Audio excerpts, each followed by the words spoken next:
would also like to welcome the members of the Diplomatic Corps who are with us here today, and of course, the women joining us on this stage, the 2017 International Women of Courage. Thank you very much.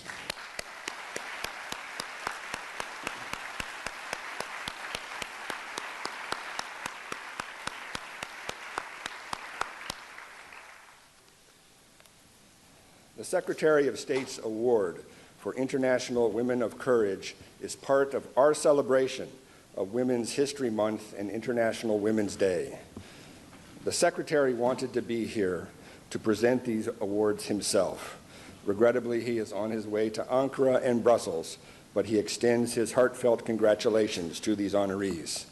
Since 2007, this award has honored women from around the world who have exhibited exceptional courage and leadership, who have drawn strength from adversity to help transform their societies. These women have mobilized public sentiment and their governments to expose and address injustice, speak against corruption, prevent violent extremism, and stand up for the rule of law and peace, often with little more than their voices and sheer determination. We are honored to recognize this incredible group. Shortly, you will hear each woman's story. They are an inspiring reminder of how individuals can make a difference. Taken together, they provide a powerful message of courage and leadership.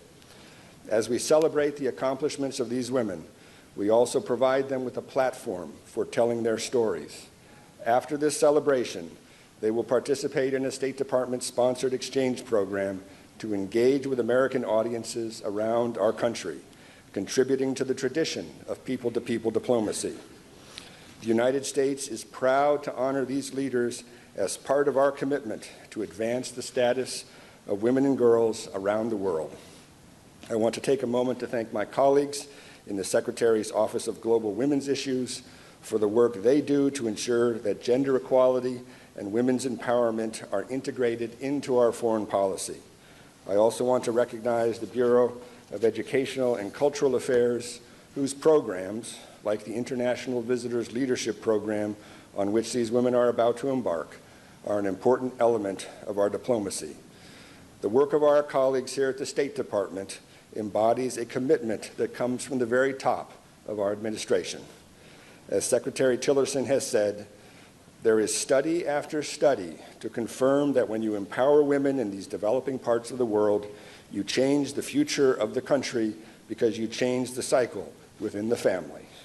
Women's empowerment is not just a moral imperative, it is a strategic investment in our collective security. In short, when women do better, countries do better. Women's security is a matter of international security. Without it, we all lose. President Trump and his administration are committed to expanding opportunities for women and girls domestically and across the globe. On February 13, President Trump and Canadian Prime Minister Trudeau launched the United States-Canada Council for Advancement of Women Entrepreneurs and Business Leaders. On February 28th, President Trump signed 2 bills into law. First, the Inspiring the Next Space Pioneers and Innovators and Explorers Act, and second, the Promoting Women in Entrepreneurship Act, both of which encourage women to pursue careers in engineering, science, and mathematics, and to provide support for women's entrepreneurial programs through the National Science Foundation. So it gives me great pleasure to introduce someone who has played a central role in that effort. As a philanthropist and a humanitarian, the First Lady has been a driving force behind the administration's efforts to promote the empowerment of women and children in our society. Mrs. Trump has been an honorary chairwoman for the Boys Club of New York for 5 consecutive years, and in 2005 was awarded the title of Goodwill Ambassador by the American Red Cross. She helped launch National Child Abuse Prevention Month in April 2008 and has been a champion for the American Heart Association. Her deep concern for issues affecting women and children continue as she is focused, as First Lady, on the challenge of cyberbullying among our youth. Ladies and gentlemen, please join me in welcoming the First Lady of the United States, Mrs. Melania Trump.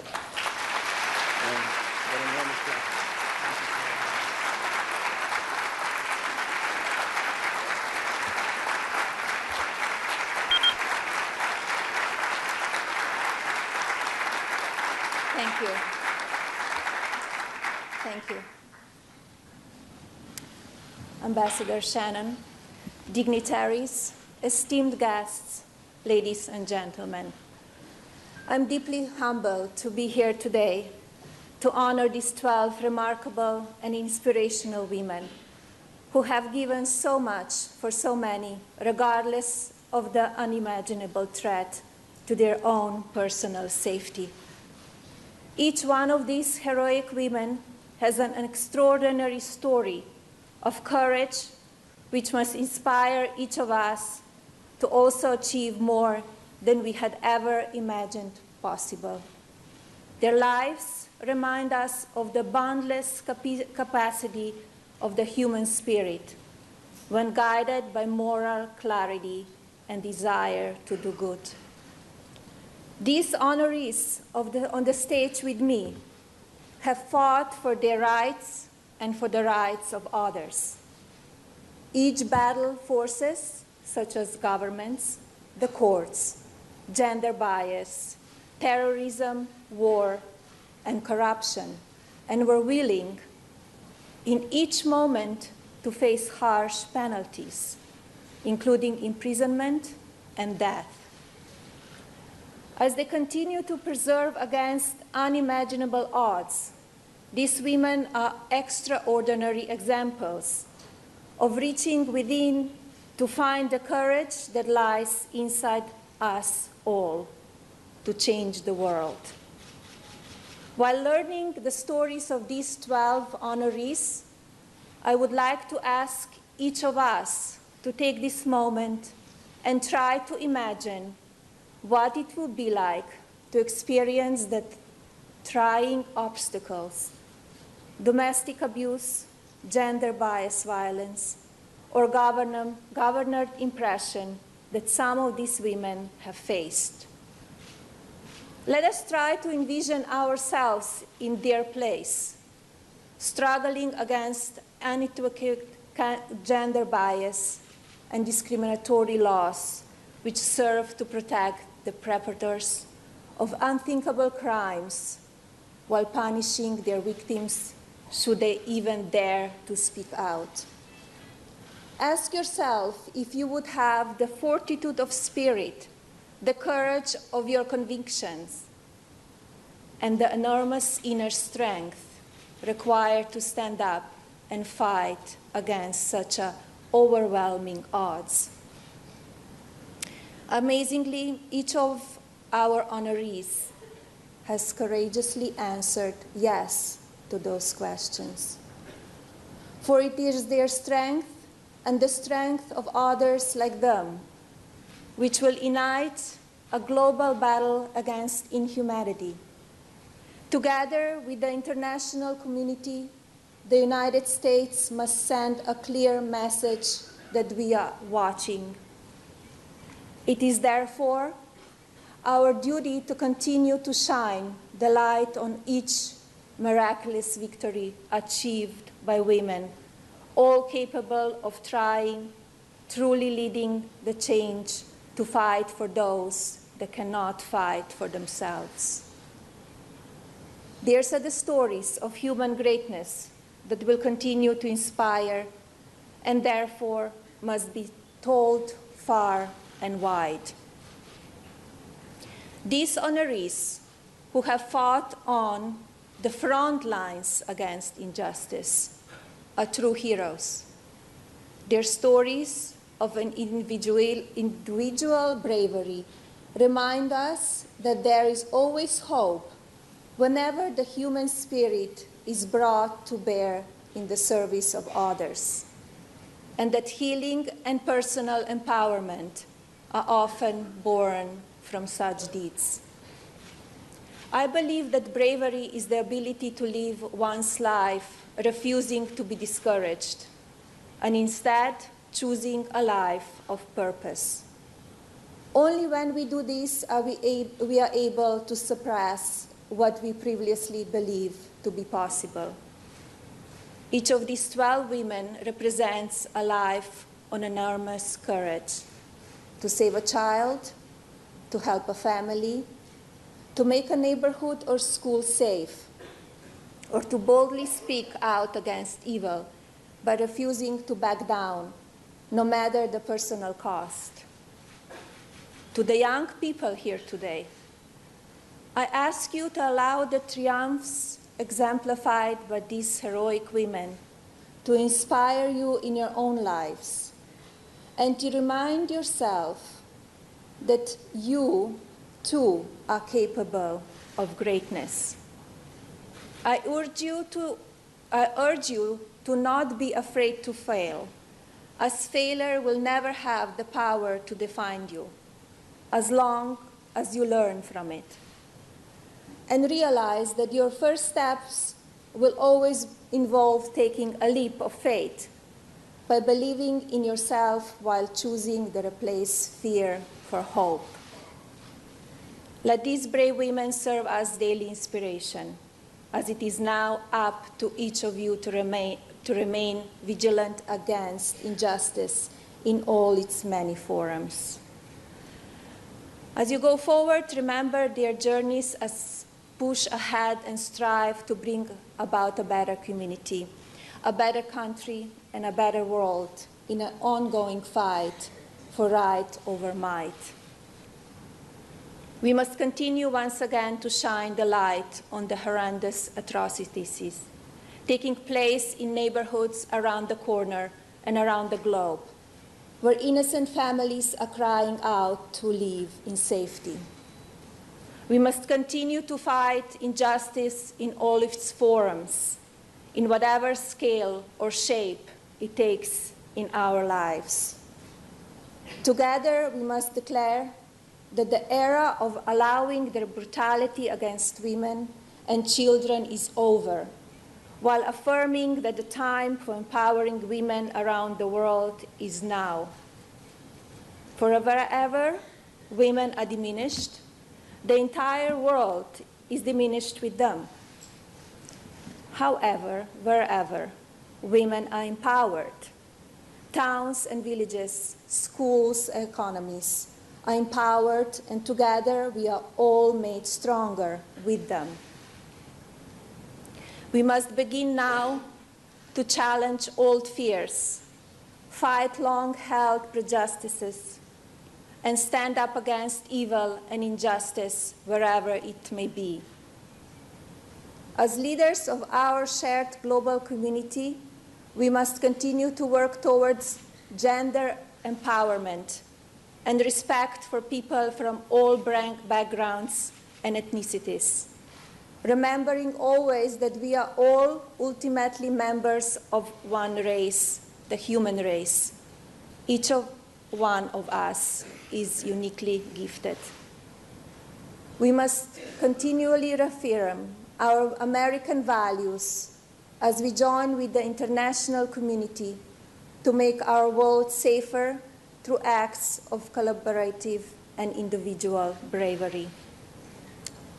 Thank you, honorees, for your courage. And thank you, Ambassador Shannon, for your support. God bless you, and God bless this great nation. Thank you.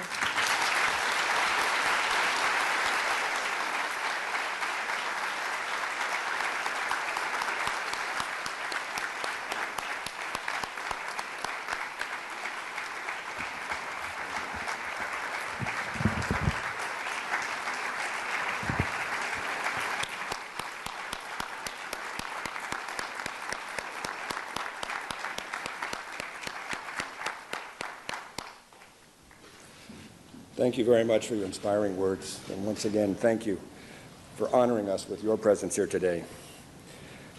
As the First Lady noted, courage takes many forms. This year, we're pleased to recognize 13 extraordinary women who are demonstrating courage in 4 pivotal areas: exposing and opposing gender-based violence, standing up to terrorists, combating corruption, promoting justice and human rights for all. 12 of them are here today. We will call each one here to the podium next to the First Lady to receive her award, and then have an opportunity to hear from some of the awardees. The first awardee is Sharmeen Akhter of Bangladesh. Sharmeen, who recently turned 17, defied intense family pressure to marry a man decades older when she was just 15, despite there being a law in Bangladesh that prohibited early and forced marriage.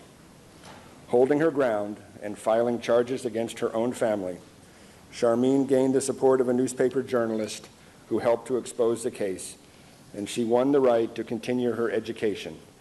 In standing up for her rights, she sets a precedent for other girls and their families to invest in their girls and envision a new future of opportunity for them.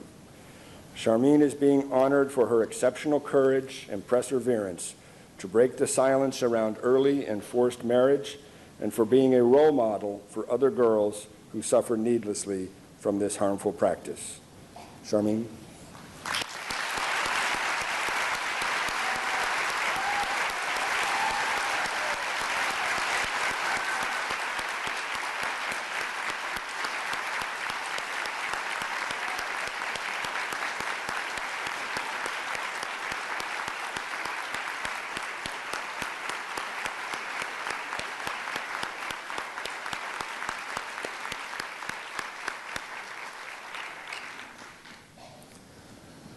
Our next awardee is Arlette Contreras Bautista of Peru, a survivor of abuse and of violence. Her attack by a well-connected city councilman was filmed and splashed across social media and television. Arlette turned her own personal tragedy into a national cause for advocacy. When her abuser was sentenced to a token one-year suspended sentence, Arlette spoke out and dedicated herself to working with other victims of violence, which eventually led to her launching a grassroots movement called Not One Woman Less, to raise awareness of gender-based violence. Arlette is being honored for her fearless activism on behalf of survivors of gender-based violence and for standing up to demand that the government and judiciary hold perpetrators to account. Thank you.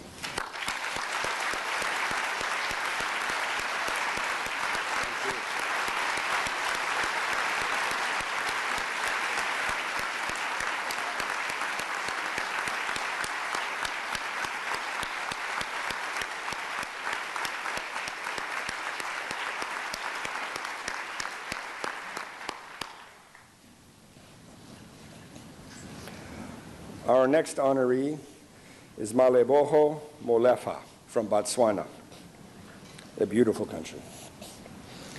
A former national basketball player who had her whole life ahead of her, Maleboho was brutally assaulted at the hand of an ex-boyfriend, escaped death, and now uses a wheelchair due to the injuries she endured.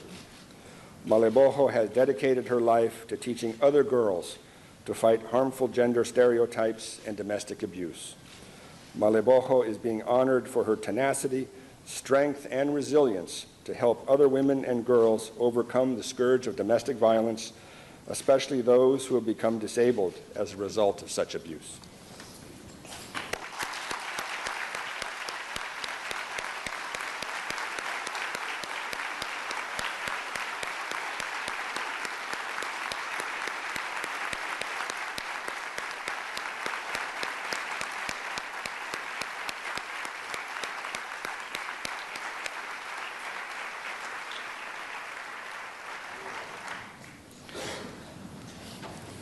Our next honoree is Natalia Ponce de Leon from Colombia. In surviving a sulfuric acid attack by a stalker, Natalia underwent multiple surgeries to address burns to her face and body.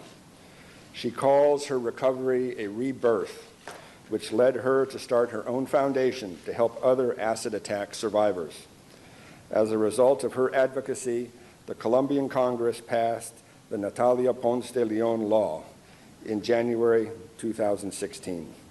Natalia is being honored for her relentless pursuit of justice against acid attacks and fighting for the promotion of a law to hold perpetrators to account. Natalia.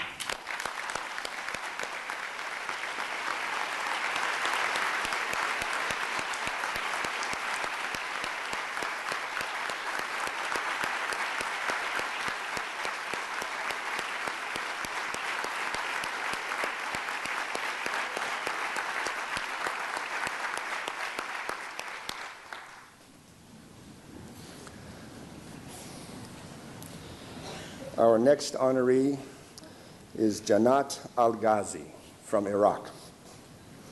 After surviving domestic abuse, Janat's tribal family threatened her life.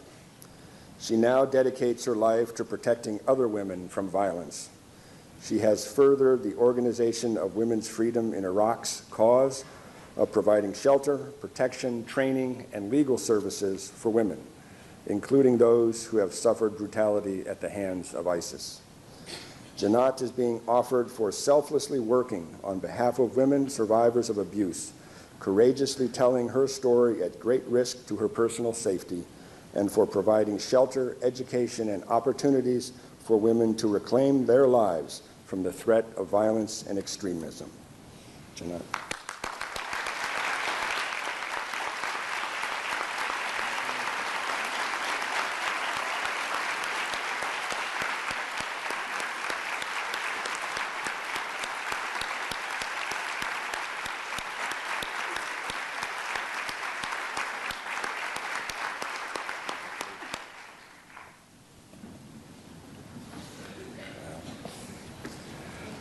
Our next honoree is Major Ashatu Eseka Usman of Niger. Soldier, mother, and United Nations peacekeeper, Major Usman of Niger exemplifies what it means for a woman to serve on the front lines of conflict and peace building. She has not only helped people deal with the trauma caused by conflict and the threat of violent extremism, including Boko Haram, she also understands the deep need for social services to pave the way to recovery for families affected by war and conflict.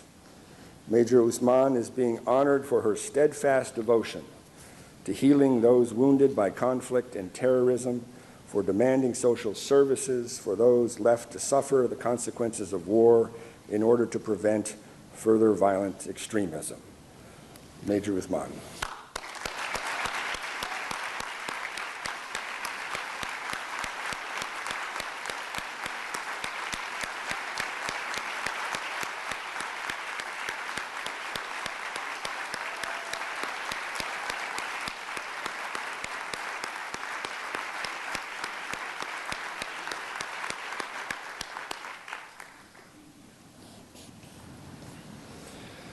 Our next honoree is Veronica Simoigan from Papua New Guinea. Founder of the Family for Change Association and advocate for women and girls in Papua New Guinea, Veronica lives and works in a country where 2/3 of women and girls have been physically and sexually abused due to their gender. Despite facing death threats for her work with survivors, Veronica has devoted herself to helping others and to building relationships with local law enforcement and men and boys to overturn the cultural norms that deprive women and girls of their status and basic rights. Veronica is being honored for her relentless dedication to protecting victims of violence and vulnerable women and children, and for the pursuit of supportive partners in men and boys to make her country a violence-free society. Veronica.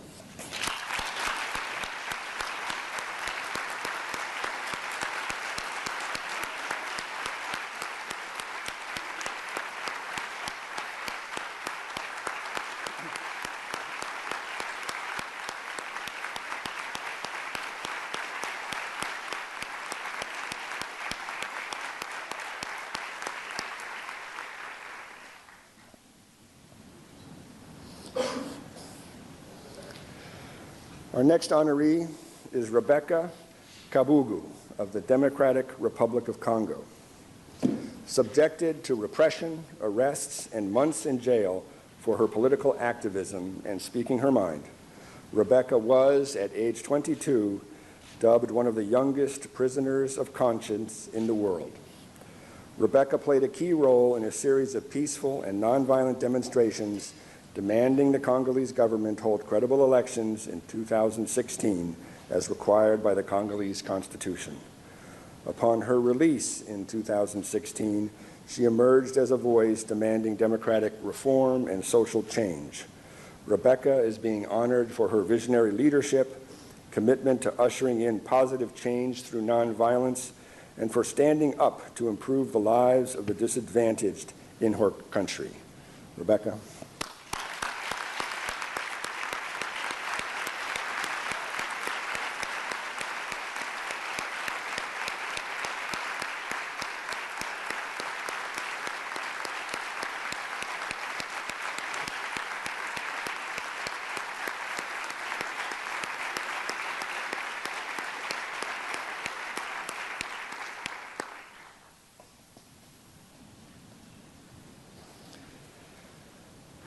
Our next honoree is Sandra Ekniliagoda from Sri Lanka.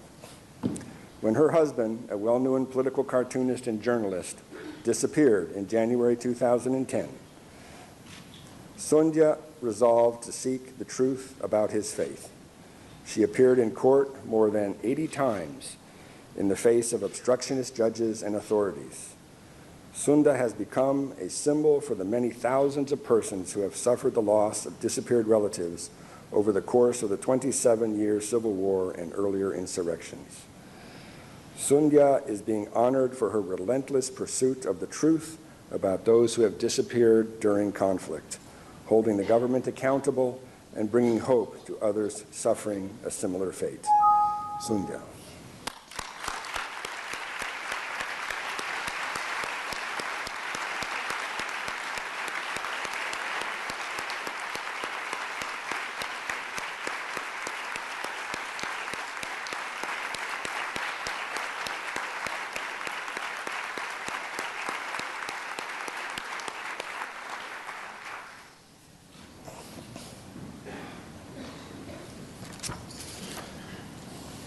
Our next honoree is Sadat Uzkan of Turkey. As an elementary school teacher, Sadat took the rare and bold step of exposing the sexual abuse of children by the principal of a small village school. Even after suffering a debilitating car accident that left her incapacitated for months, she refused to back down from her claims, despite pressure from the authorities and threats by other teachers. Sadat is being honored for her unwavering determination to uncover generations of sexual abuse of school children, particularly girls, and for her integrity in pursuing justice in the face of government pressure and apathy. Sadat.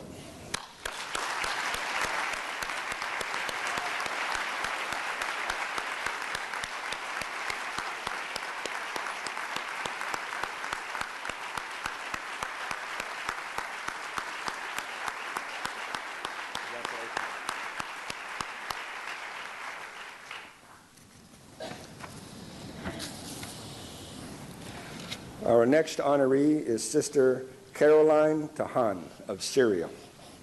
Sister Caroline, a Roman Catholic nun working in Damascus, is being recognized for her outreach and service to the refugee community, internally displaced persons, and children. Putting her own life at risk, Sister Caroline has become a beacon of hope to both Muslims and Christians alike. In addition to running a nursery school and providing a safe environment for traumatized children, she also runs a tailoring workshop to provide job skills to vulnerable displaced women. Sister Caroline is being honored for her perseverance in serving those affected by the Syrian conflict and willingness to safeguard and empower the most vulnerable, including children, refugees, and displaced women. Sister Caroline.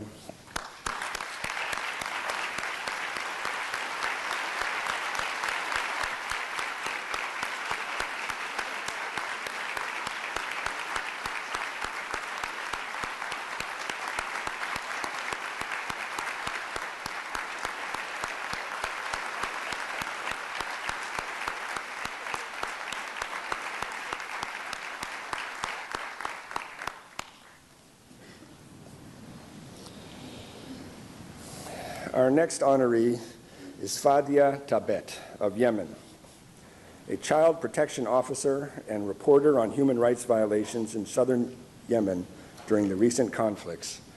Fadia risked her life to protect the region's children from al-Qaeda and Houthi militias. Her acts of courage dissuaded young boys from joining terror groups and militias.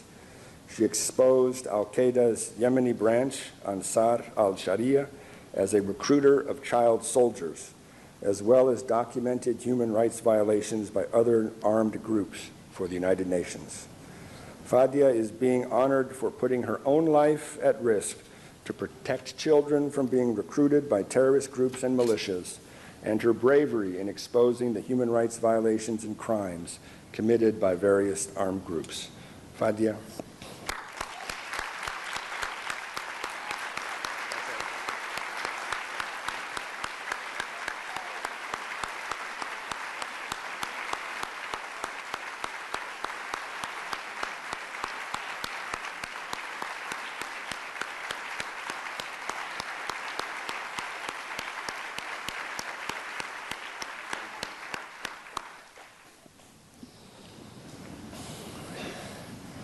Finally, we honor one woman who is not able to be here today, Nguyen Ngoc Nguyen of Vietnam. An outspoken critic of injustice and human rights violations, blogger and online activist, Nguyen has been held incommunicado at a detention center since October after exposing a toxic waste dump, one of the worst environmental disasters in Vietnam's history. While Nguyen cannot join her fellow women of courage at this ceremony, we admire her for refusing to be silenced and her defense of freedom of expression. Nguyen is being honored for her resoluteness to expose injustices and corruption and using her voice to stand up for the protection of people's rights and freedoms.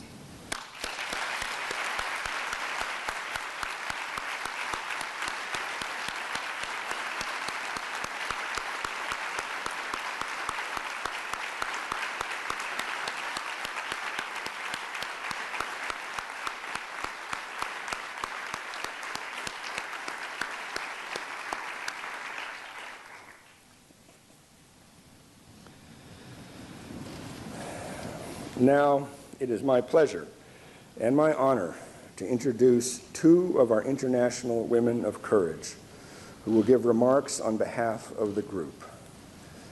May I bring to the podium Malebohobo Molefa of Botswana and Natalia Ponce de Leon of Colombia.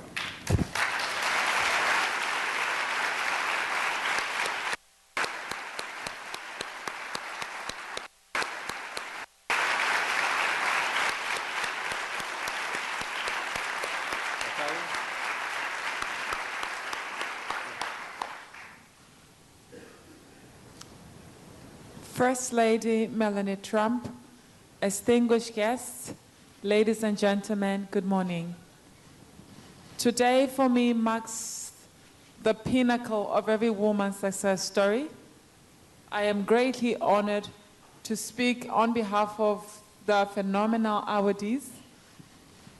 Oftentimes, we work selflessly, we sacrifice so others can learn from us.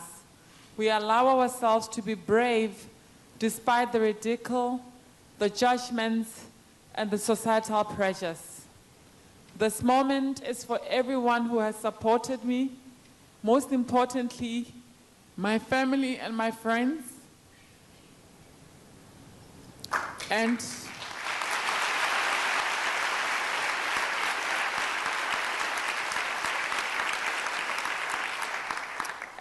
for the courageous women who have stopped at nothing to effect change.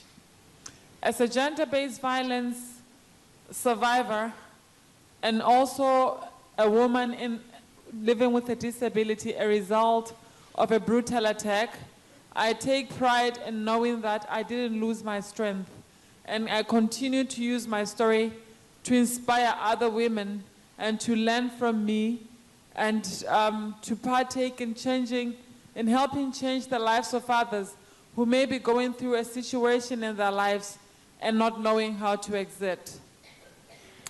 Allow me, please, to thank the organizers of this event for recognizing women who has made an impacting impression and continues to make a sterling contribution in the societies in helping shape the lives of other women and helping change the brutal perceptions of the world.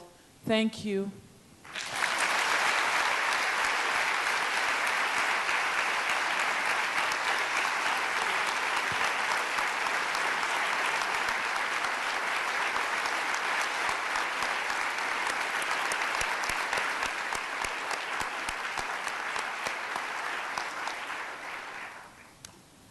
Hello, everyone.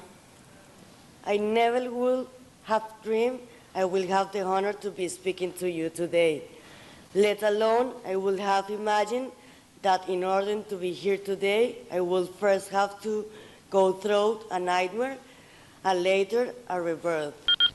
Almost 3 years ago, I was at my mom's house and I received a call. Supposedly, my ex-boyfriend left me something for me at the door. I did not pay much attention, and when I went to take out the garbage, I was surprised by a man in a hood who attacked me with a liter of sulfuric acid. I felt my skin burning. My clothes torn apart by the chemical, and I started losing my sight. By the time I arrived at the hospital, 37% of my body was burned and my entire face. My doctors were not sure what percentage of my internal body was affected. I could be blind or have muscle trauma for a lifetime. It was a time of doubt and uncertainty. Today, I thank my doctor for being my guardian angel and for everything he's taught me. During my recovery, I understood that I had two options. The easy way, I could lie in bed, feeding myself up with hate and anger. Or the hard way, standing strong and making all these strategies something greater. And so I did. 2 days ago, it was 3 years since the day of the attack.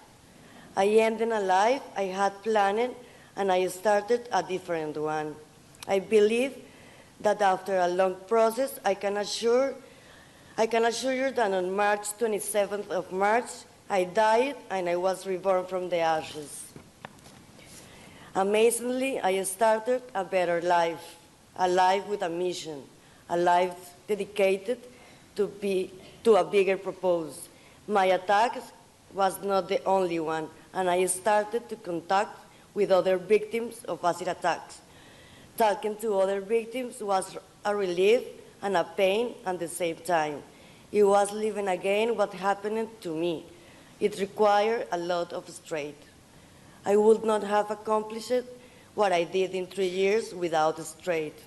I was a mental strength, the effort to understand that a pain and suffering was something transcendent. Courage is just a world without the strength to accomplish our goals, small or big.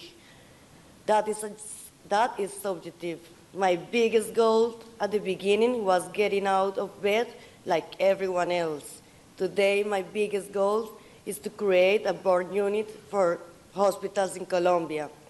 The most powerful tool we have is our mind and its strength. It gives us the opportunity to aim further and reach higher. None of our goals, mine, of yours, would have been accomplished without constancy. For me, constancy is the quality to remain invariable regardless of circumstances. It requires keeping yourself firm on mind along the way.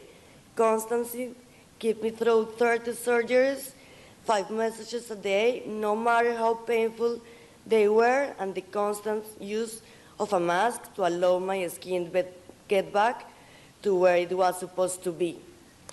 I am not a perfect human being. Honestly, none of us you are. But the wonderfulness about being a human being lies in the capacity for resilience and moving forward. In order to do that, it is important to leave the past behind. Forgiveness is what made me stand up and accept myself, accept my fate, and move forward. I forgive how others wronged me. I forgive how I wronged myself. That built me up and gave me conscience. forgiveness, and belief is the fuel to move forward. When you move forward, you know where you are heading, but you don't know where you will end at. I created a foundation to help victims of attacks like mine. Later, Colombia's government passed a law with tougher sentences for acid attacks. Today, I work hard to give my country the capacity to respond to these attacks, help survivors, and create more burn units in Colombia. What will happen next? I don't know. But I trust that with straight constancy and forgiveness, we will end this horror. My message for you today is to take those 3 words, make them yours. Use them in any other you will be willing to use them. The other will not affect the product, because the outcome will be a human being that will use what they have to help others to make our society better. As a woman, I feel moved by all the survivors of these attacks. Also, I feel moved to see that as a woman, we have developed our sense of resilience to its maximum. In so many fields, women help their communities to improve their life standard. It is our task to honor what others have accomplished for us, to acknowledge the privileged position we are in. We live now in a world with rights for everyone because of others having cleared this path for us with their own sweats. We have nothing left than to clear the future path, to have the courage that no matter how tough situations are, we can reach more. This is not only my fight, it's everyone's fight, because tomorrow this could be your son's story, your daughter's story, or your own story. It is our task to keep the future bright. To all my fellows today here, awareness here today, I salute you for your resilience and your courage. Thank you so much.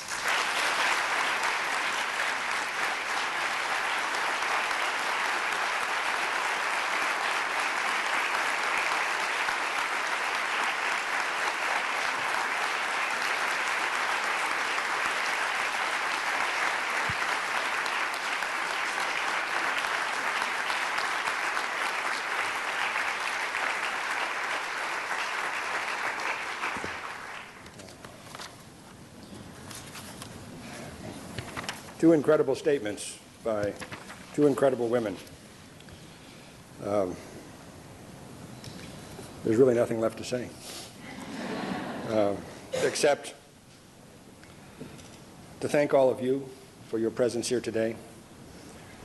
We have a stand-up crowd. This shows how important this issue is here in Washington, here in the United States, and to this administration, and to the American people. So we're very grateful for your presence here today. Once again, we are grateful for the presence of the First Lady. Ma'am, again, you have honored us. Thank you.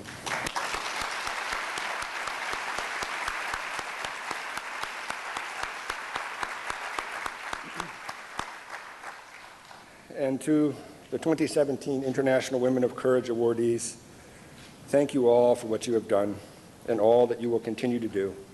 Thank you for your bravery and your commitment. We honor you and we honor your work.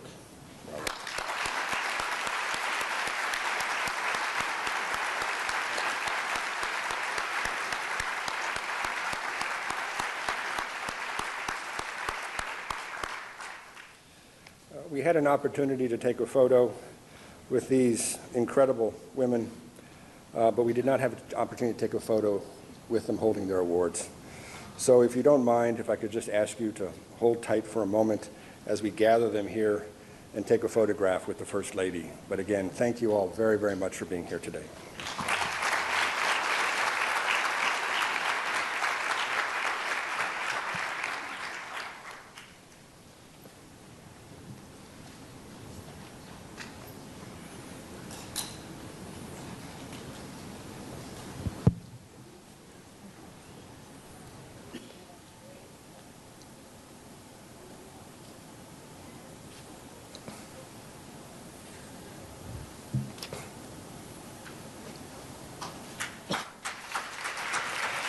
Ladies and gentlemen, this concludes the 2017 International Women of Courage Awards.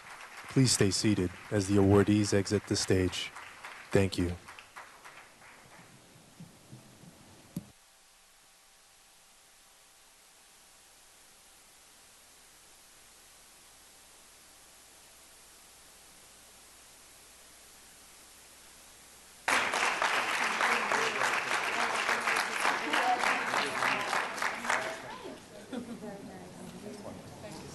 Thank you. Thank you.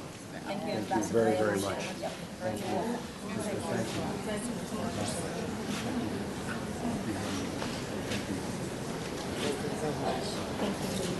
Thank you. Thank you very much. Congratulations. Keep up the great work, okay? Keep fighting. We will continue, all yeah. Yes. We all will. Thank you.